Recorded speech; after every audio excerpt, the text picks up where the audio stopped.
Hello and welcome to the M is for Mama podcast. I'm your host, Abby Halberstadt, happy wife, mama to 10, Bible-believing Christian, and I have a bit of a hot button topic on my mind today.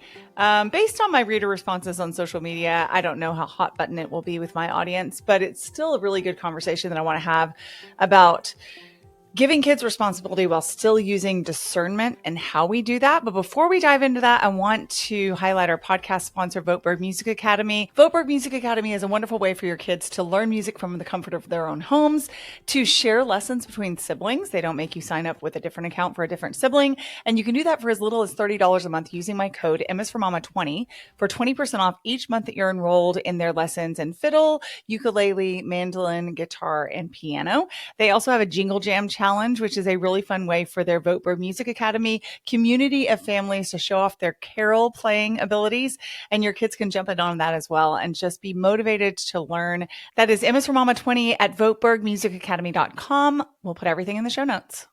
Okay, so I wanted to tackle this topic of childhood independence, autonomy, responsibility, kind of whatever synonym you want to put in there, because one, I already have a podcast on giving your kids responsibilities through chores in your own home.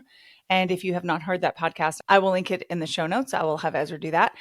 But this is a conversation that goes beyond the walls of your home, or at least it can, into the community, into things that would affect your kids, like going to the grocery store and paying for things, or ordering at restaurants, or walking to school alone, or things like that, where it's become something of a debate about how much, at what age, to what extent, and what it's accomplishing.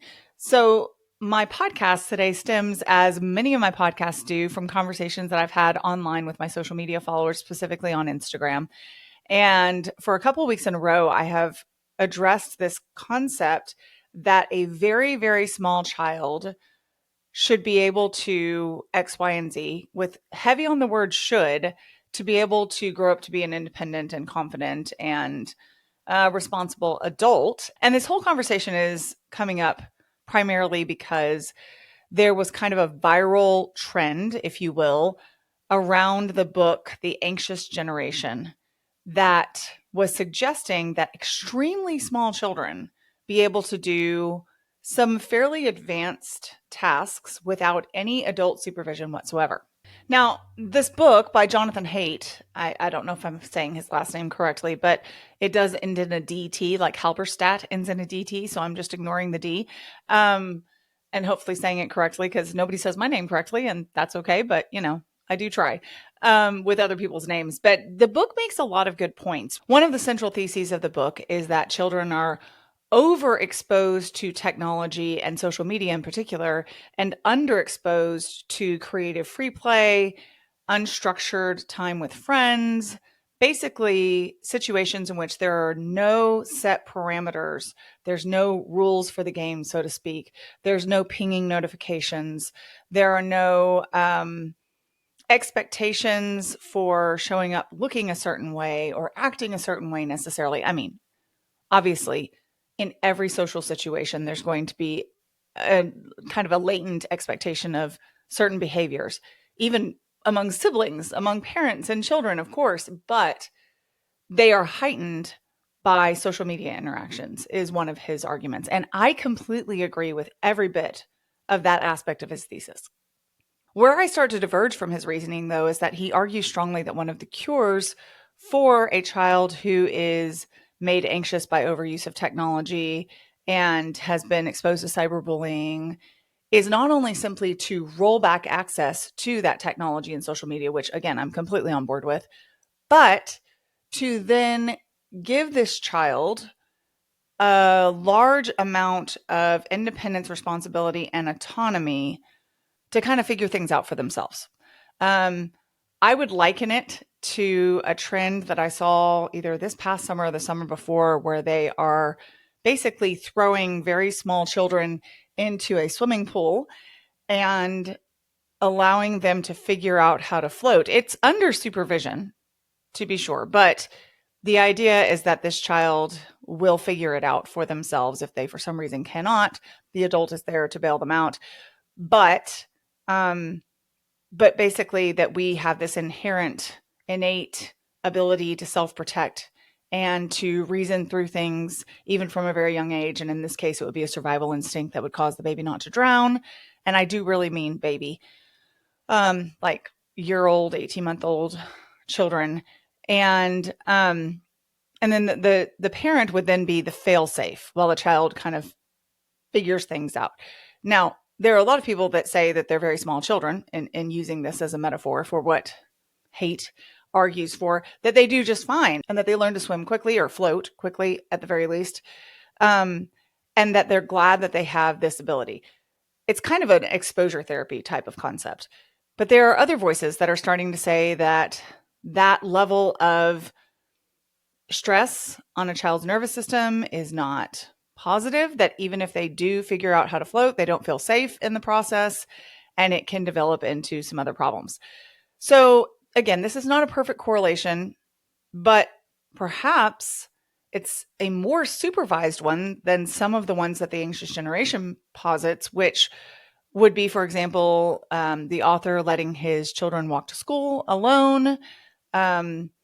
And that would be one example. And I don't remember the exact age at which that happened. So depending on how far away the school was, what age the child was, kind of the child's personality, the level of safety in the area they were walking through, this might be fine. I might be totally on board with this. But that is kind of my central thesis in this entire podcast where I want to address this topic.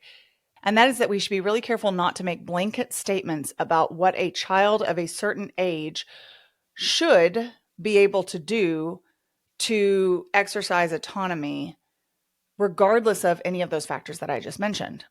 So I have 2 5-year-olds right now. And this author of The Anxious Generation went on a podcast where the podcast host, who is not a mother herself, was advocating for this concept, really liked the idea of kids being more in control of making decisions, being more responsible for their actions. And again, there are positive aspects to that.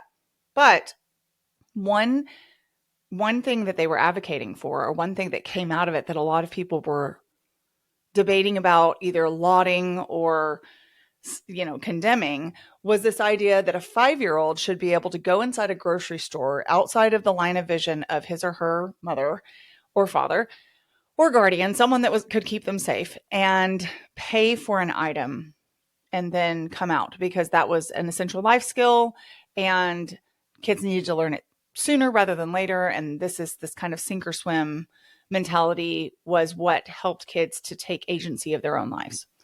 Again, I have 2 5-year-olds, and they are our 9th and 10th children. And they are the babies. We literally call them the babies. We can't seem to get out of the habit of calling them that.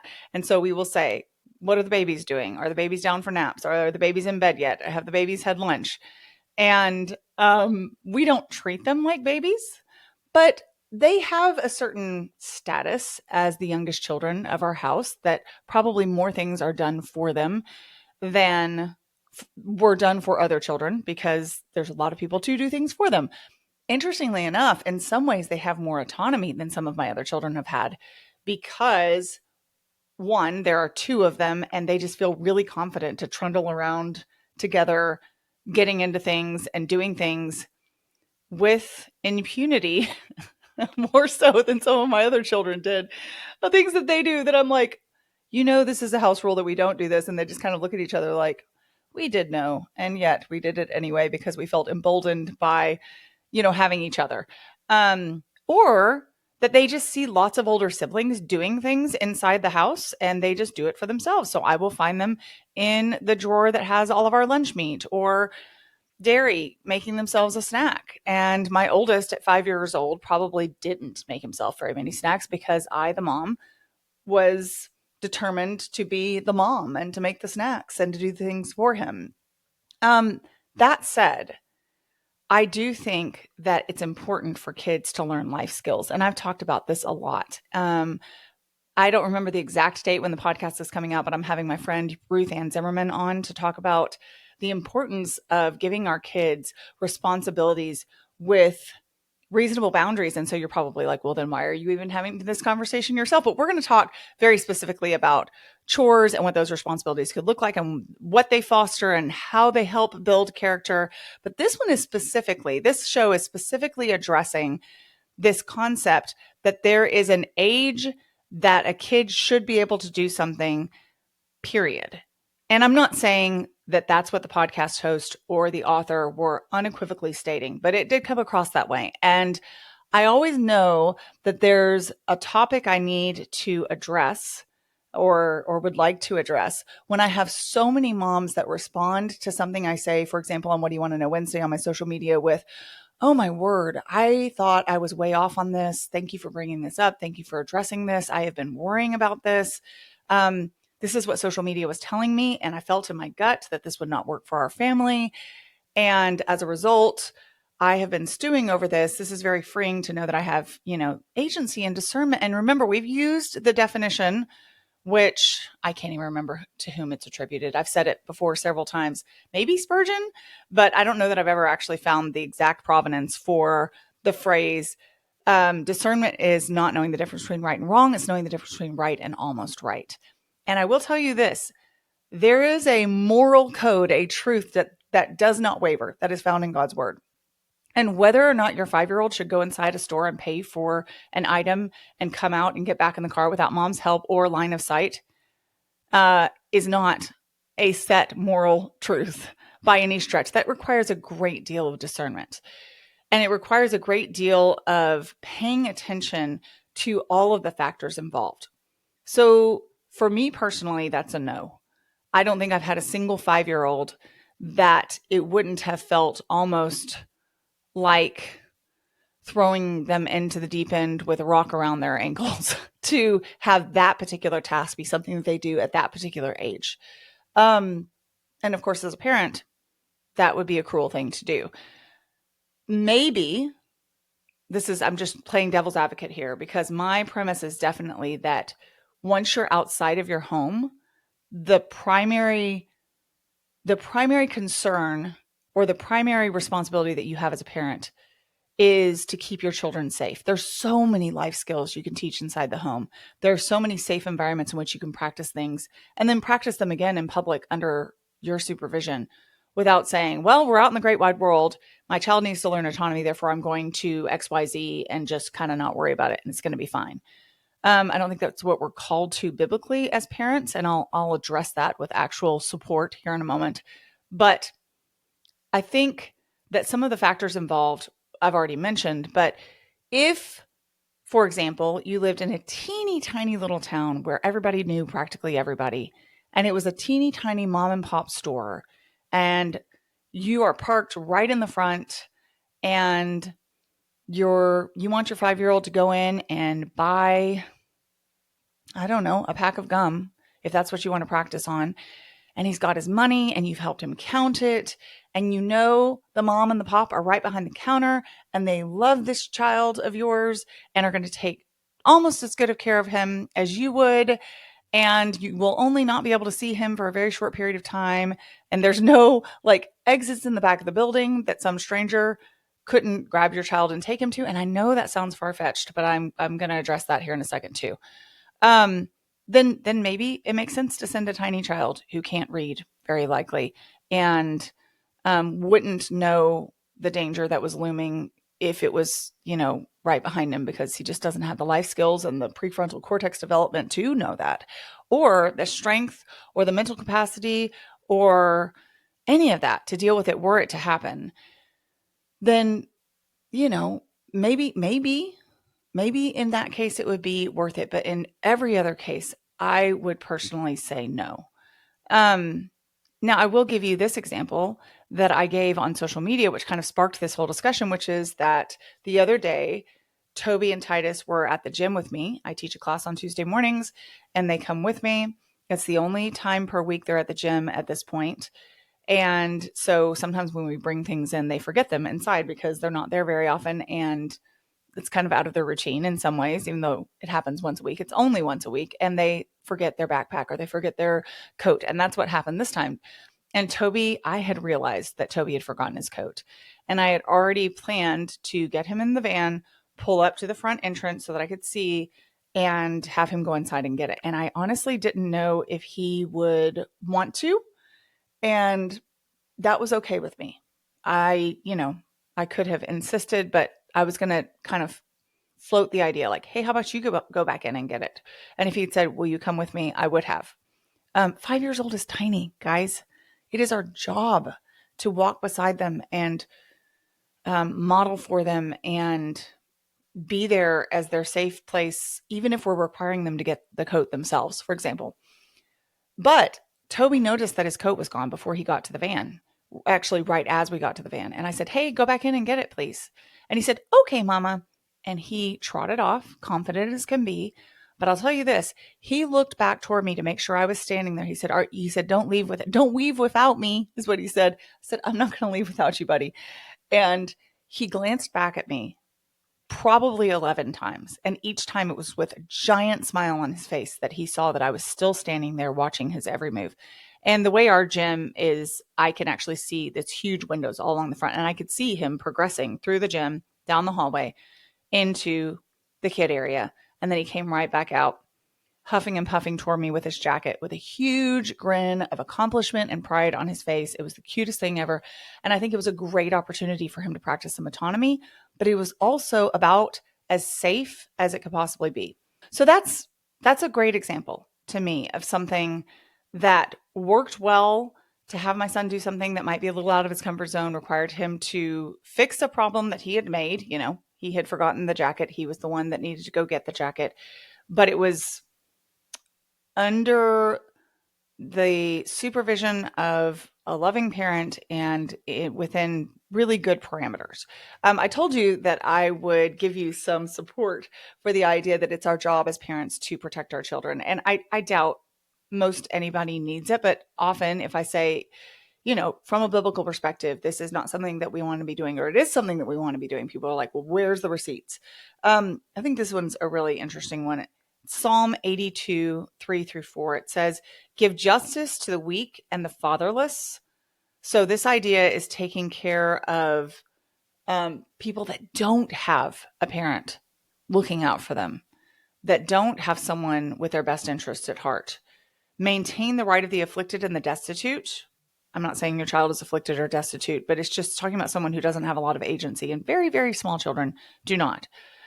Rescue the weak and the needy, deliver them from the hand of the wicked. So if we're told to deliver the weak and the needy, which our children are when they are very small, not in a negative way, just that's how the Lord gives them to us, kind of helpless, kind of needing a lot of guidance and protection and safety, then obviously if we're supposed to deliver them from the hand of the wicked, we're not supposed to deliver them into the hand of the wicked. It's our job to keep them from the hands of the wicked. And if it feels like I'm being a bit paranoid, I will tell you this. I have had conversations either in person or online with multiple friends who lived in various areas of the country, because I personally have not dealt with this in the area that I live in, which is fairly close to a decent sized city. I would say the surrounding area of the city that I live in is 150 to 200,000 people. The city itself is around 100,000. And I don't live in the city itself, but I live close by in a smaller town. And so we're not in, and we're fairly near major highways, and child trafficking is a thing, especially when you get near major highways. But I still have not had, I haven't had any situation where I felt particularly threatened or that my children were threatened. And I still take some precautions. I would like to say, and maybe I should have said this at the very beginning, but I am not a helicopter parent. I let my kids jump off of things, climb high trees, go inside gyms to get jackets, stay home for brief periods of time, with good instructions at a reasonably young age, about the same age I could, 11 years old, somewhere around there, and take a lot of responsibility. So this is nothing I'm saying is coming from the perspective of someone who believes that when I say that it's our job to protect our kids from the wicked, that means that we have to literally follow behind them every step of the way in every moment and worry about the outcome. I will also say this, I am not prone to anxiety. Usually there are times in my life where I've felt anxious about various things or just generalized anxiety. If my hormones are off or I'm postpartum or something like that, I do know what anxiety feels like, but I am not what I have heard some moms describe, which is someone who just naturally, habitually is thinking about the worst case scenario. In fact, I typically assume the best. I typically assume it's going to be okay. However, I don't want to take an assumption that it's going to be okay and then translate that into unwise behavior. So the friends that I was referencing, one had a child literally taken from her arms, or an attempt to take her child from her arms, with someone basically telling her, like, give her to me or you will be hurt. And she fought back and made a ruckus. It was in a grocery store and there were people around, and took her child back. But obviously a super scary situation. One described a situation in which her husband, I don't remember where the first one was, but I think it was in Colorado.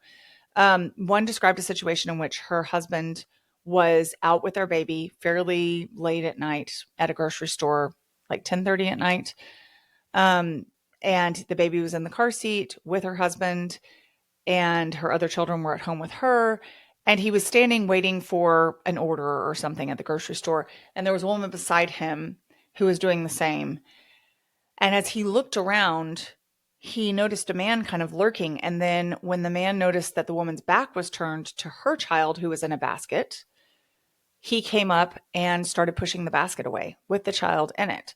Now, my friend's husband noticed this and started yelling, at which point one of the grocery store clerks, I think one of the guys that was bagging groceries, literally ran and tackled the man who was trying to leave with this woman's child in a grocery basket.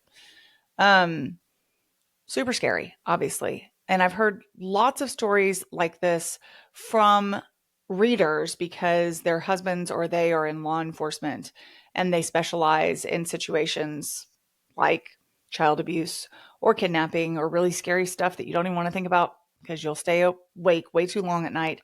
And they tell me, yeah, this stuff happens. And it's why we don't play willy-nilly with public spaces where we don't know where all the exits are. We don't know the intentions of the people in the store. We don't know the people at all. Like, these aren't people that we have a lot of close contact with. Maybe we've never seen them before. I've had another friend who, man, grocery stores sound like they're scary places, don't they? Who was in a grocery store parking lot and realized, praise God, quickly enough to get out of the way, that she was kind of being herded by some women toward a van. And then there were some men standing that were trying to block her off. And there, the van door was opening and she was about to be literally physically forced into a van with her child. And instead she pivoted while she was still inside the grocery store, hadn't left the building yet, got herself in a populated place, and they gave up and left. So I'm not saying this to instill some sort of unreasonable fear in your heart that there are kidnappers around every corner. However, if we are giving information to the world that says your child's going to be fine, this is good for their development, but we can't reasonably say that we can have good supervision over the factors that are going to be present in a large store where you can't see through the windows, or there are multiple exits, or there's a really wide variety of people in there that you've never met, then I genuinely think it's unwise to put your child in a situation where you are potentially setting them up for failure in the worst possible way, meaning losing them or danger to them or assault. I have actually had a reader tell me about a situation where, and she's not the only one actually, where she was assaulted.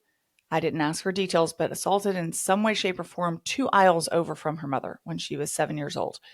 That doesn't mean I never let my child go 2 aisles away. It just means that I'm always kind of tethering my mind to them. How long have they been gone? Have I checked on them? Do they have a sibling with them that's older? Am I setting them up for success and safety and being a good steward of their souls?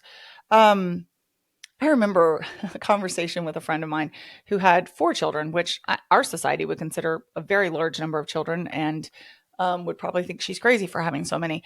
But she was out with a family that had 7 kids, and they were doing something at a park or at a lake. And I think some of the kids, the teenage boys particularly, were jumping off of a cliff into the water. And this woman was very disapproving and felt like that was unsafe and ill-advised. The boys were fine, but there was kind of a comment that the woman made that she was like, maybe it's because they have so many kids and it's like, there's so many of us, it doesn't matter if we lose one. I don't think she was trying to be unkind or nasty or anything, but as someone with a lot of children who cares very much about the safety of every single one of my children, would be devastated were anything to happen to any of them, one of them or more. I want to point out that this is not about, again, being overprotective or hovering or smothering. This is about every child deserves to have a mom and a dad, if at all possible, obviously, deserves to have someone who is looking out for their best interests.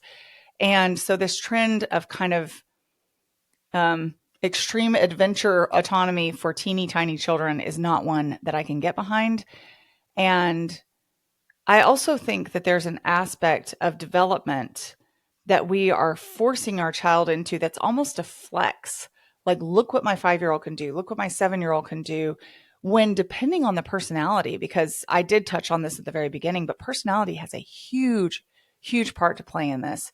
Depending on the personality of the child, this might be genuinely traumatizing to them. I use the word traumatizing very rarely, and I try to use it only when legitimate. But I am a second-born daughter. I'm a daughter and I'm a second-born. I don't have another sister. One of 2 children. I'm 4 years younger than my brother. And I resemble a firstborn more than a second-born, maybe because I'm the only girl and was born later. And I have those firstborn like concerns. I want to make sure I'm doing things right, that I'm following the rules.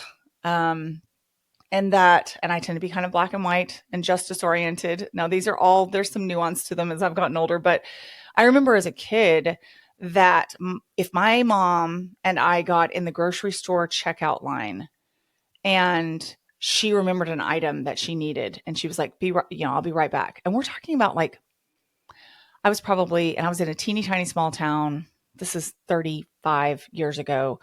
I was probably 7.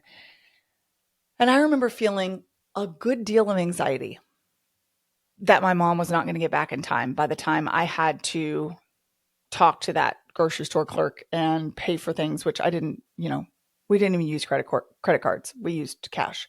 So I didn't even have the money to pay. And to this day, I have a deep-seated thing where I really don't like people waiting on me or inconveniencing me. So the thought of my mom not getting back in time and my being at the counter to check out without any money to pay and people behind me waiting, like just about gave me hives. Now, I'm not saying that I actually was traumatized by that experience, but it did genuinely stress me out because of my personality. And I do think that it was a reasonable stress to be under. My mom always came back. Sometimes it was in the nick of time. Sometimes people had to wait for me for a second or two, and that was not a big deal. It's not a bad thing for our kids to have to face their discomfort, right? But there could have been another scenario in which my mom intentionally left me there longer to kind of suffer in discomfort and embarrassment and worry that she wasn't going to get back in time, and just kind of watched me fidget, and I didn't have the money to check out, and maybe I would have learned a lesson, so to speak. And again, this is a bit far-fetched because nothing about what I've read from the anxious generation makes me think that the idea is to intentionally inflict pain or discomfort on your child to an unreasonable degree. But if my mom had intentionally just let me kind of suffer in my worry that I was going to make people wait or I wasn't going to be able to pay and just watched me be uncomfortable, I don't know that would have been particularly kind. But to say it's going to be fine, I'm going to be back, and then to come back, that was a reasonable lesson for me to learn. That was a good stretching experience. So that one's not bad. But there are situations in which we might have a child who is outgoing, loves to talk to people, is good at making executive decisions, is confident, and to send them into a scenario where you're like, hey, what I want you to do is I want you to go to that desk, to the checkout stand over there. And I want you to ask for to-go boxes and a receipt or whatever. And they just march over there and do it. And another child that is painfully shy, and maybe we haven't worked up to this level of responsibility or communication, and we're like, hey, listen, your brother can do it, so you should just be able to get up there and do it. And instead, we create kind of this thing where years later, this kid is like, one of my favorite things to do is to order everything online and never have to deal with human beings, because every chance she got, my mom would send me into a situation I didn't feel prepared for. And when I said, I'm not ready, Mom, or I need some more time, or I need some more practice, she would just say, oh, well, deal with it, kind of thing. I'm not going to say that that is a guaranteed outcome or something that should be the primary consideration or decision-making factor when we give our kids the responsibility that does make sense to give them. But knowing our kids well and saying, this child is going to have no problem with this. It's a great opportunity for him to practice something that he's already good at in a different scenario and give him a little more responsibility. But this child is going to be mortified by this, and it's going to be almost painful for them. And it's not the same level of ask from this child and that child. And to shrug our shoulders and say, oh, well, then they both have to do the same thing, I don't think that's wise either. Instead, we as parents have the unique ability to use discernment about these children that God has given us to study and know better than anybody else in the world knows them, to protect them, to steward them, to, yes, push them outside their comfort zones when it's appropriate, but to do it in a way that helps them to flourish rather than makes them crumple. So I did ask for suggestions from you, dear readers. Interestingly enough, I had very little pushback on this conversation on my social media. It was more like relief. It was young moms, particularly, who felt like if they did not start pushing their very tiny children to do fairly adult level responsibilities with no supervision, that they were failing that child, and that child would then not develop into a capable adult. And I can speak from personal experience and say that we gave our kids lots of responsibility at home. And I've probably done that successively better with each child as I've realized what they're capable of, or as I've paid attention to their personality. But I can remember specifically with I think he was 6 or 7 at the time, with my firstborn, who had some firstborn tendencies of perfectionism and things like that, having him fold clothes. And I just had Titus and Toby fold clothes today, and they're 5. So he was, older than they were. And he had a really strong reaction to not wanting to fold clothes. He just didn't want to. It was an unusually strong reaction. I don't even know what all it stemmed from. But not only did he just not want to do the chore, but he was like, I can't do it. And, I don't know how to do it. So what did I do? I showed him how. I went over and I demonstrated, and we started on something really easy, like a washcloth and a towel where all the edges match up. And then I said, okay, I'll be here in the kitchen making dinner. You guys get that pile of clothes folded. Obviously, that's not a scary life skill, and it doesn't require a bunch of agency to be able to fold a pile of towels and washcloths, but it felt like a huge hurdle to him at the time. Now, he wouldn't consider that any big deal. I mean, he's 19, so let's hope he doesn't. But I did want a child who could do laundry. I did want a child who could face tasks that he didn't find enjoyable, because that's part of life.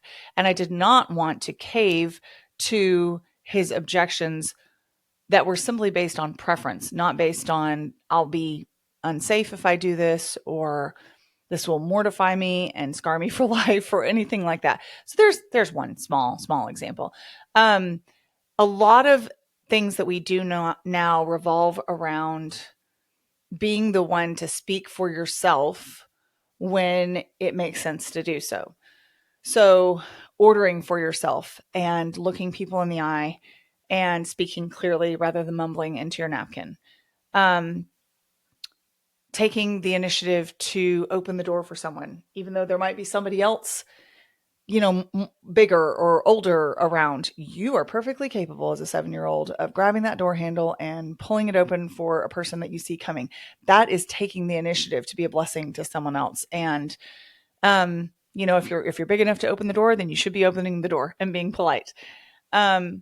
to, like I said, we go out to eat on Sunday afternoons usually, and our littles, our 5-year-olds, will go and they will ask to go get to-go boxes, which means they have to ask for the to-go boxes.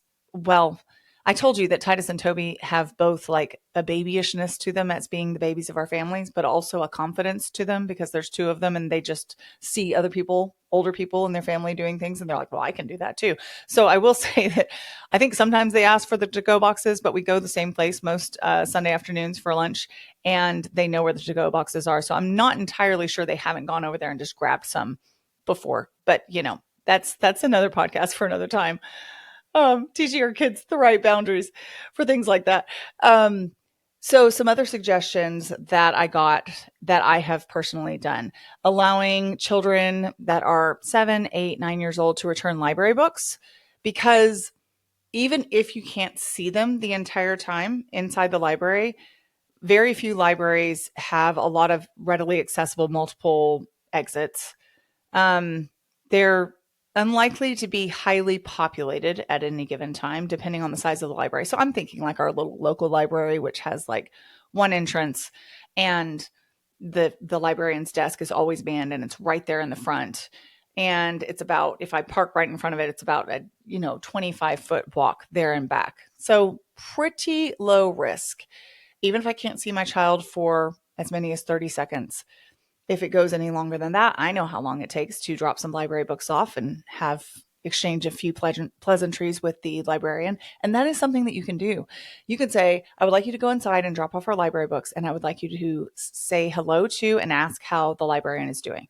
And if you've got a shy child, they're going to be like, I'll drop the books off, but I don't want to say hi. And it's like, you know what? You don't have to talk about, her granddaughter's birthday or what color she's wearing. Just ask how she's doing. How are you today, ma'am?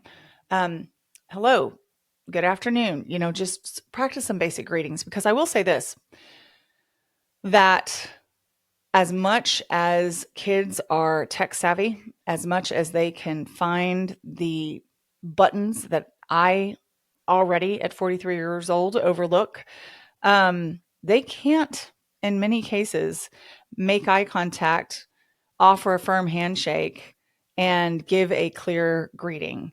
I always distinctly remember a particular instance in which we had a young lady in our house who was, she was a teenager, and I asked what grade she was in, and she immediately clammed up and stared at her plate. She was at her house for dinner. We had served her dinner. This was a plate full of food that we had made for her and set in front of her, and she would not look up from her plate of food and answer my question clearly at all. And maybe that's an extreme example, but it took me aback. It was a very easy question. It was a softball question, if I'm completely honest. And yet this young lady was not prepared to give a clear answer. In fact, I think even answered like as if she got like, I don't know.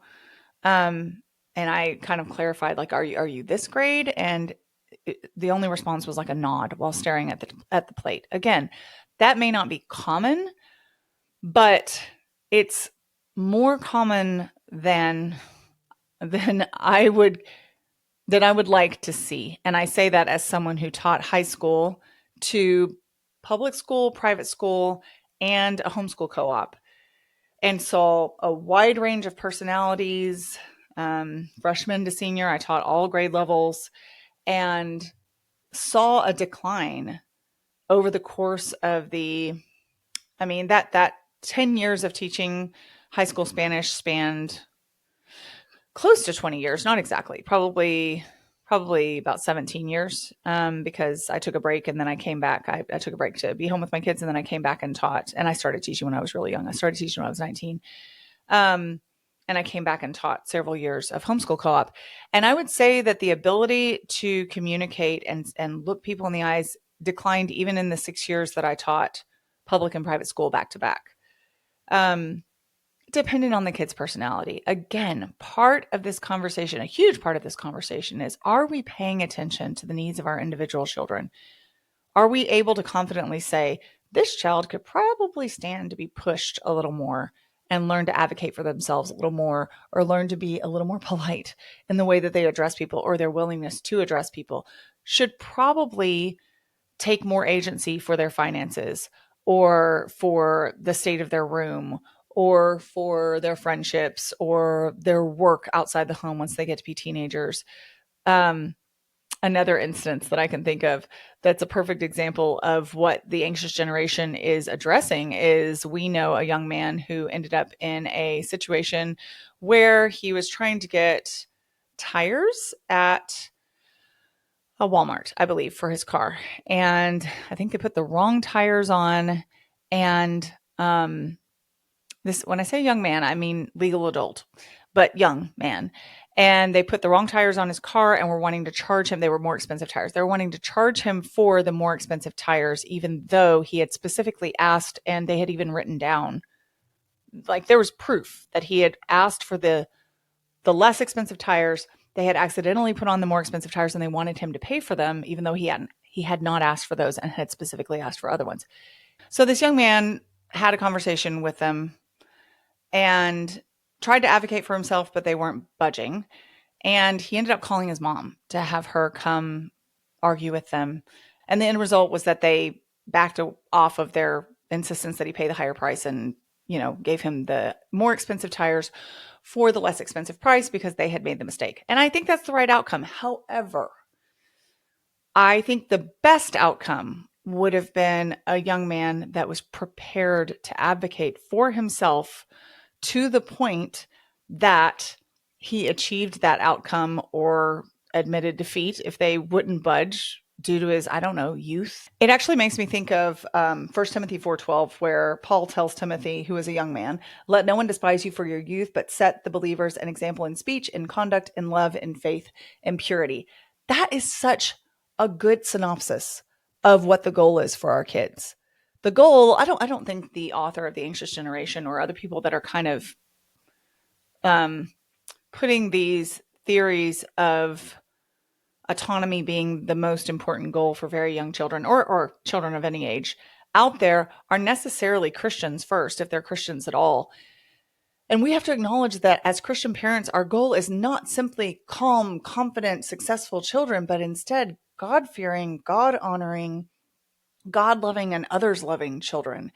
And one of the ways that we can foster that development toward being such a thing, Lord willing, is by giving them opportunities to practice doing things well, to become excellent at doing things for themselves, to look for ways to be a blessing and to be generous and to help others, because it's not all just about doing it for yourself. That's a very self-focused goal.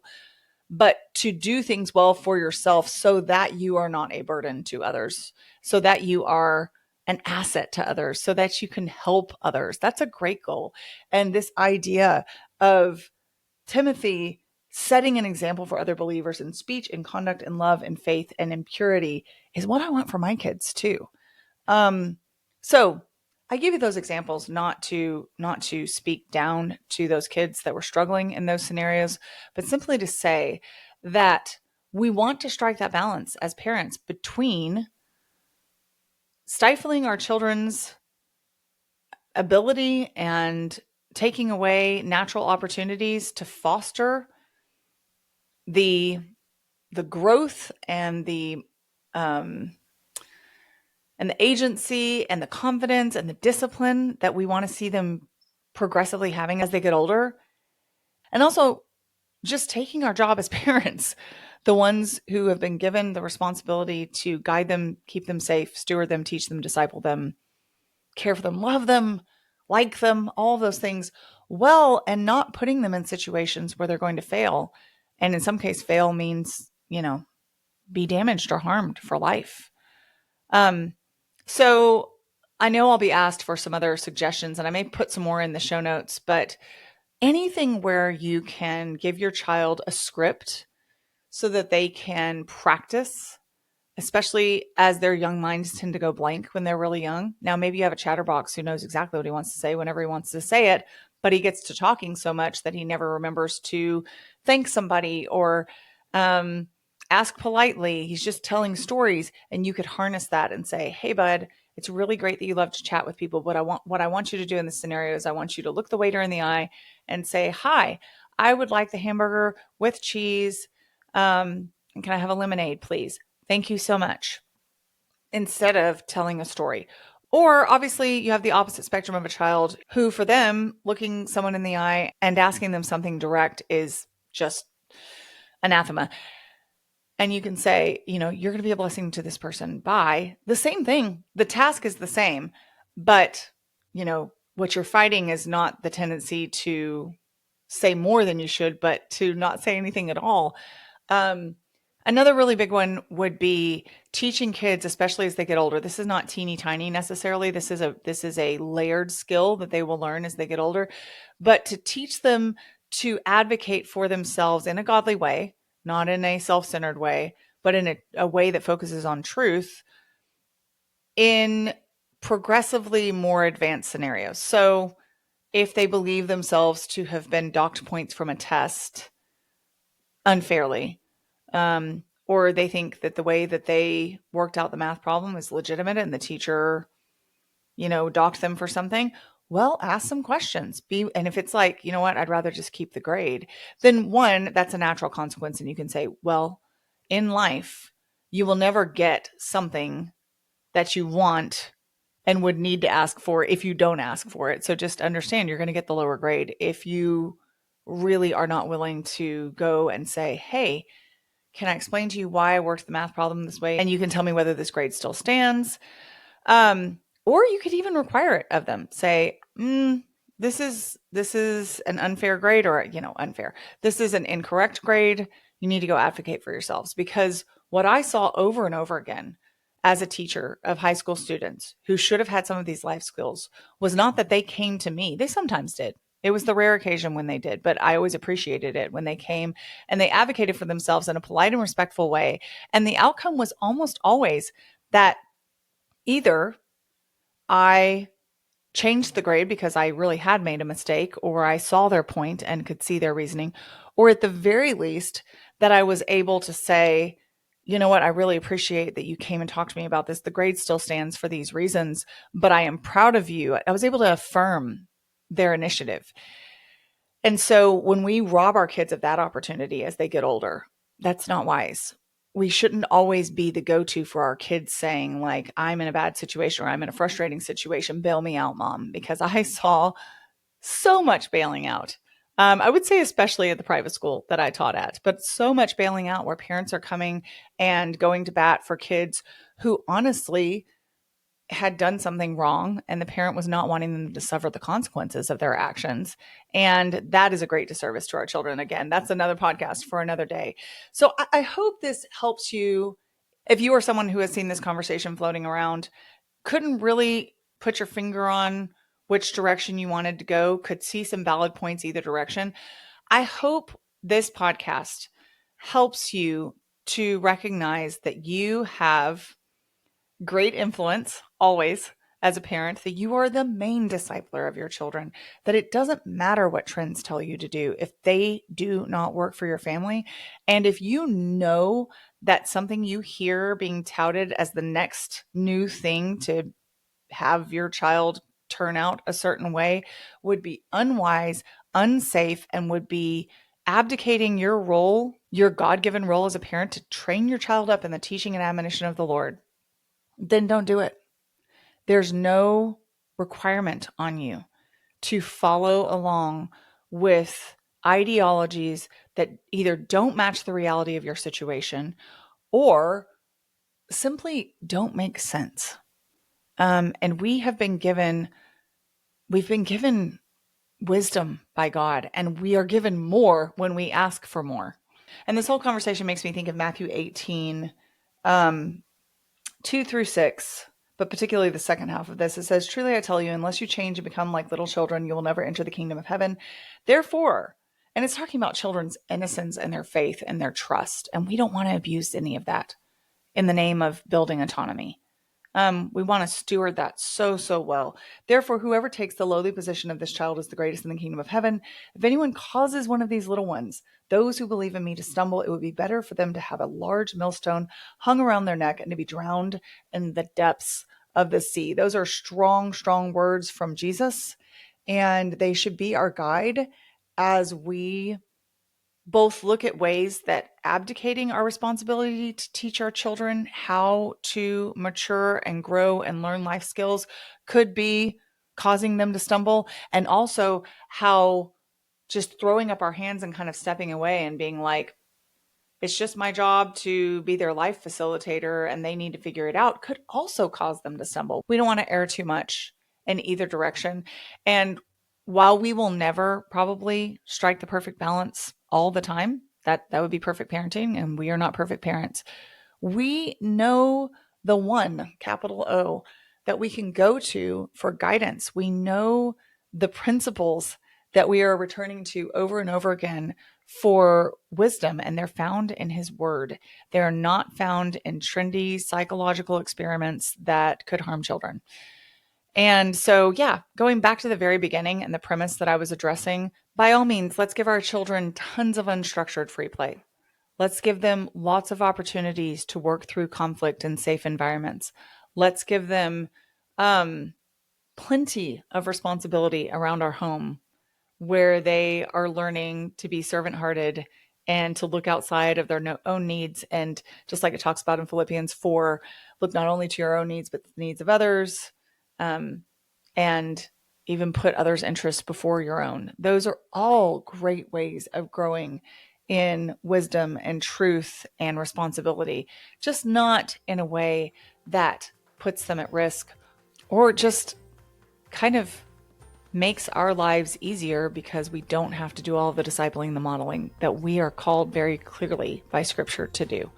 So I'd love to hear any feedback you guys have for me. You can reach me on social media or reach out via email for ways that you help engender confidence and agency in your kids while still keeping them safe, as is our God-given responsibility. And I hope this conversation has been clarifying and helpful to you. I will see you next week. If you enjoyed the MS for Mama podcast, I would be so honored if you would subscribe and follow along, maybe share with friends, or even leave a review. And if you want more content on motherhood and biblical responses to cultural issues, be sure to follow along on Instagram at m.is.for.mama.